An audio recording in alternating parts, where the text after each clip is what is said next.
శ్వాసానుసంధానంలో and breath and మెడిటేషన్లో బ్రహ్మర్షి పత్రిజీ ధ్యానం వల్ల ప్రయోజనాలు అంటూ చెప్తున్నారు. చూద్దామండి. ఆనాపానసతి ధ్యానం మాత్రమే ఆధ్యాత్మిక ఆరోగ్యాన్ని ఇస్తుంది, ఆధ్యాత్మిక స్వస్థతనిస్తుంది. ఆధ్యాత్మిక స్వస్థతయే మూలం, మరి భౌతిక స్వస్థత అనేది ఫలం. ధ్యానం అనేది మన స్వీయ కృషి ద్వారా మన స్వీయ జీవితాలకు మనం ఇచ్చుకునే గొప్ప వరం. మనకు మనం చాలా ఇచ్చుకోగలం. ధ్యానంలో వ్యాధులన్నీ సంపూర్ణంగా నివారించబడతాయి, జ్ఞాపక శక్తి పెంపొందుతుంది, వ్యర్థమైన అలవాట్లు సహజంగానే వదిలిపోతాయి, మనస్సు ఆనందం మరియు ప్రశాంత స్థితిలో ఉంటుంది, పనుల్లో నైపుణ్యం గణనీయంగా మెరుగవుతుంది, నిద్ర అవసరం తగ్గిపోతుంది, బంధాలతో నైపుణ్యం వస్తుంది, ఇచ్ఛాశక్తి అమోఘంగా వృద్ధి చెందుతుంది, మంచి చెడుల విచక్షణ పెంపొందుతుంది, జీవిత లక్ష్యం క్షుణ్ణంగా అర్థమవుతుంది. వ్యాధుల నివారణ. భౌతిక అనారోగ్యాలన్నీ మానసిక ఆందోళన వల్లనే వస్తాయి. మానసిక ఆందోళన అన్నిటికీ కారణం బుద్ధి పరిపక్వత లేకపోవటమే. ఆధ్యాత్మిక శక్తి మరియు ఆధ్యాత్మిక వివేకాలు లేకపోవటం వల్ల బుద్ధిలో అపరిపక్వత ఉంటుంది. ధ్యానం ద్వారా మనకు విశ్వశక్తి మరియు ఆధ్యాత్మిక వివేకాలు సమృద్ధిగా లభించి బుద్ధి పరిణితి చెందుతుంది. క్రమంగా మనస్సులో ఆందోళన తగ్గిపోతుంది. పర్యవసానంగా భౌతిక రుగ్మతలన్నీ మాయమవుతాయి. వ్యాధులన్నిటి నుండి స్వస్థత పొందే ఏకైక మార్గం ధ్యానమే. నిజం చెప్పాలంటే మాస్టర్స్, ధ్యానంతో సాధించుకోలేదంటూ ఏమీ లేదు. దానికి నా జీవితం ప్రథమ ఉదాహరణనే చెప్పాలి. అంతకుముందు చేసిన పాపకర్మల వలన వ్యాధులు వస్తాయి. ఆ పాపకర్మ నశించిపోయేటంత వరకు వ్యాధి పూర్తిగా నిర్మూలం అవ్వదు. పాపకర్మను తగ్గించుకోవటానికి ఏ మందు ఏ విధంగానూ పని చేయదు. జ్ఞాపక శక్తి వృద్ధి చెందటం. ధ్యానంలో పొందిన అపారమైన విశ్వశక్తి మెదడును మరింత నైపుణ్యంతో దాని అత్యున్నత స్థాయిలో పనిచేయటంలో తోడ్పడుతుంది. ధ్యానం జ్ఞాపక శక్తిని అత్యద్భుతంగా పెంపొందిస్తుంది. కనుక విద్యార్థులందరికీ పాఠశాల స్థాయిలోనూ మరి విశ్వవిద్యాలయ స్థాయిలోనూ ధ్యానం ఖచ్చితంగా అవసరం. వ్యర్థమైన అలవాట్లు సహజంగానే వదిలిపోతాయి. అనేక వ్యర్థమైన అలవాట్లు అతిగా తినటం, అతిగా నిద్రించటం, అతిగా మాట్లాడటం, అతిగా ఆలోచించటం, అతిగా తాగటం మొదలైనవి. ధ్యానం ద్వారా పొందే అపారమైన ఆధ్యాత్మిక వివేకం మరి విశ్వశక్తులతో ఈ వ్యర్థమైన అలవాట్లన్నీ సహజంగా నశించిపోతాయి. మనసు ఉల్లాసభరితమవుతుంది. ఎవరి జీవితమైన ఓటములు, అవమానాలు మరి బాధలతో నిండి ఉంటుంది. అయితే ఉన్నత ఆధ్యాత్మిక వివేకం మరి అపారమైన విశ్వశక్తితో ఉన్న వ్యక్తి జీవితం ఎన్ని ఓటములు, బాధలు, అవమానాలు ఉన్నప్పటికీ ఎప్పుడూ ప్రశాంతత మరి ఆనందాలతో కూడి ఉంటుంది. పనుల్లో నైపుణ్యాల ఎదుగుదల.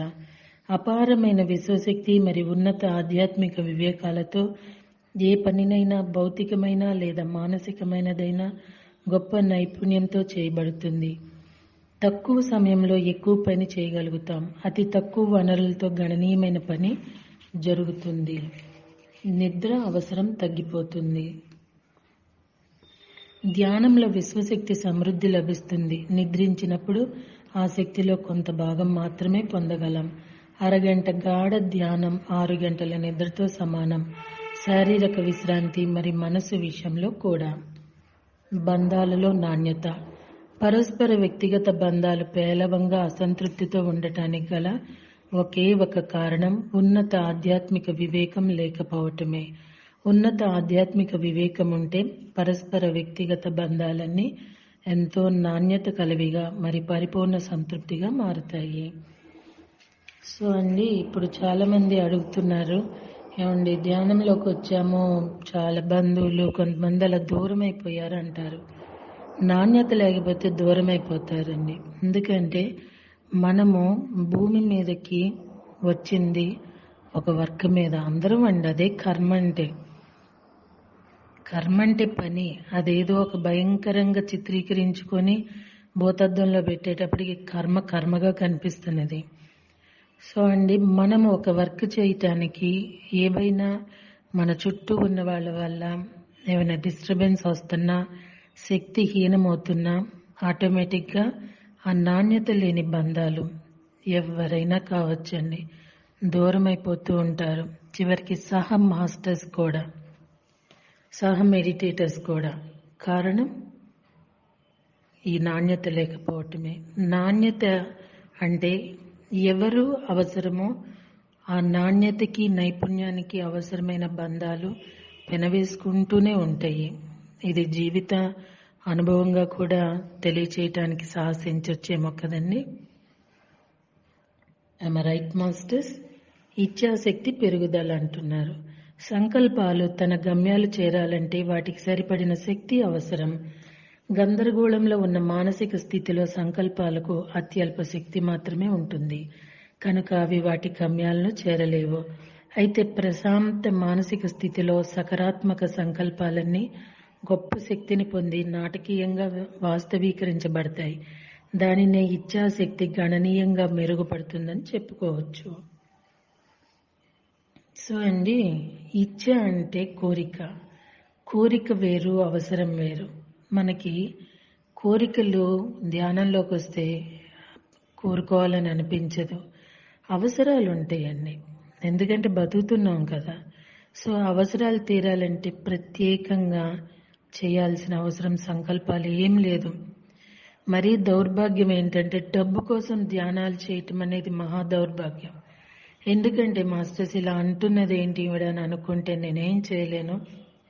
డబ్బు లేకపోవటం అంటే లేమి యొక్క అనుభూతి చెందటానికి ఆత్మ లేమిని సృష్టించుకుంటుంది. తానేమి రచించుకుంటుందో, తానేం సృష్టించుకుంటుందో అది అనుభవిస్తూ ఉంటుంది. దానికి జయించటం ఎలా అనే సంకల్ప ధ్యానాలు పెడితే చాలా బాగుంటుంది.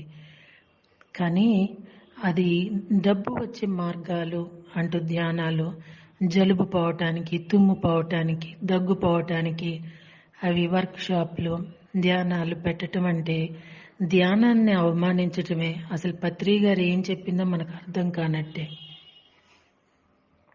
కష్టం వచ్చినా, నష్టం వచ్చినా, బాధ వచ్చినా, సమస్య వచ్చినా, అవసరం వచ్చినా ధ్యానం చేస్తే చాలండి. ఏది మనకు సమకూరాలో, ఎవరి ద్వారా సమకూరాలో అలా తప్పనిసరిగా జరుగుతుంది. ఇది నా జీవిత అనుభవంతోనే నేను తెలియచేస్తున్నాను. ఐఎమ్ రైట్ అండి. మంచి చెడుల విచక్షణ, ఏం చేయాలి, ఏం చేయకూడదు, ఇవెప్పుడు అంతు చిక్కని ప్రశ్నలే. ఏది ఒప్పు, ఏది తప్పు అని మనం నిరంతరం సందిగ్ధంలోనే ఉంటాం. అయితే ఆ సందిగ్ధతలన్నీ ఆధ్యాత్మిక పరిణితి లేని వారికే. ఆధ్యాత్మిక పరిణితి కలిగిన వారికి ఆ విధమైన సందిగ్ధతలు ఏ పరిస్థితిలోనూ ఉండవు. ప్రతిదీ వెంటనే అర్థం చేసుకుని తదనుగుణంగా వ్యవహరిస్తారు. జీవిత లక్ష్యం అవగాహన. మనందరం ఒక ప్రత్యేక లక్ష్యంతో జన్మిస్తాం. ఒక ప్రత్యేక ప్రణాళికతో, ఒక ప్రత్యేక నమూనాతో, ఒక ప్రత్యేక కార్యక్రమంతో వస్తాము. ఆధ్యాత్మికంగా పరిణితి చెందిన వ్యక్తులు మాత్రమే తమ ప్రత్యేక లక్ష్యం, ప్రణాళిక, నమూనా మరి కార్యక్రమాలను అవగాహన చేసుకుని వాటి పట్ల ఎరుక పొందగలరు. ఏ ఆత్మ యొక్క జన్మ లక్ష్యమైన భౌతిక తలాన్ని అనుభవిస్తూ సర్వాత్మ స్థాయిలో అభివృద్ధి చెందటమే. సో అండి, పత్రి సార్ చెప్పినవి చాలా ఉన్నతమైన విషయాలు. ఎవరిమైనాను సహజంగా చూస్తున్నాం కూడా. ఒక ప్రియమైన వాళ్ళు చనిపోయారనుకోండి, వాళ్ళకి ఇష్టమైన తిండిలు పెడతా ఉంటారు. ఆ పక్షులకి అవి తినాలని శ్రమిస్తూ ఉంటారు. నేను చూస్తున్నాను కాబట్టి చెప్తున్నా. This is not a comment or judgement అండి. అలా కాకుండా వాళ్ళకి ఆ ఇల్లు ఇష్టమో, ఆ ఇల్లు శుభ్రంగా ఉండటం ఇష్టమో, అది మెయింటైన్ చేయటం ఇష్టం అనుకోండి, అది చేయటం ఆత్మ శాంతిస్తుంది. ఆత్మకి ఆహారము మనం తిన్న తిండి కాదు.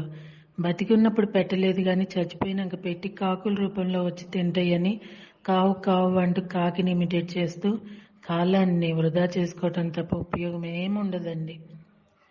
వాళ్ళకి ఆశయాలు ఏమన్నా మంచి ఉంటే వాటిని నిర్వర్తించటం, వాళ్ళు కోరుకున్నది మనం చక్కగా దాన్ని పదిలపరచటం తప్ప వాళ్ళ ఆత్మ శాంతించే విధానం మరొకటి ఉండదేమోనండి.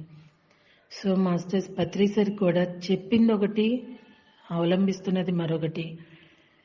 సో పత్రి మేడము మన స్టేజ్ మీద చాలా మంచి విషయాలే చెప్పారని చెప్పాలి. ఎన్ని చెప్పిన పత్రి గారు ఉన్నప్పుడే వినలా చెప్పినాయి.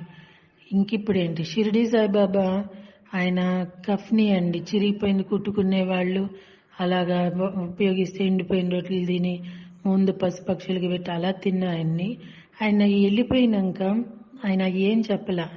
ఆయన విగ్రహానికి పట్టు వస్త్రాలు, పూజలు, ప్రసాదాలు, అభిషేకాలు. నిజంగా బాబాకి ఇవి ఇష్టమా? ఆయనకి ఇష్టమైనవి మనం చేస్తున్నామా? సో అండి, self realization is most important. ధ్యానం అంటే సెల్ఫ్ రియలైజేషన్.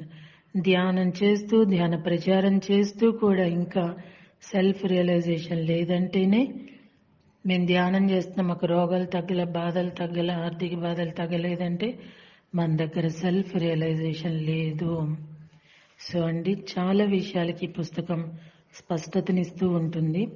రేపు టార్కోమ్ సరైడారియన్ గారు పౌర్ణమి ధ్యానం గురించి ఏం చెప్పారో చూద్దాము.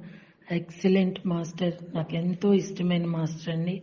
టార్కోమ్ గారి బుక్స్ అన్నీ చదవాలి.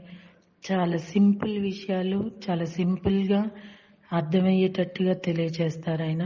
మరి రేపటి రోజున పంచుకోవటానికి సిద్ధమవుదామా? Thank you very much.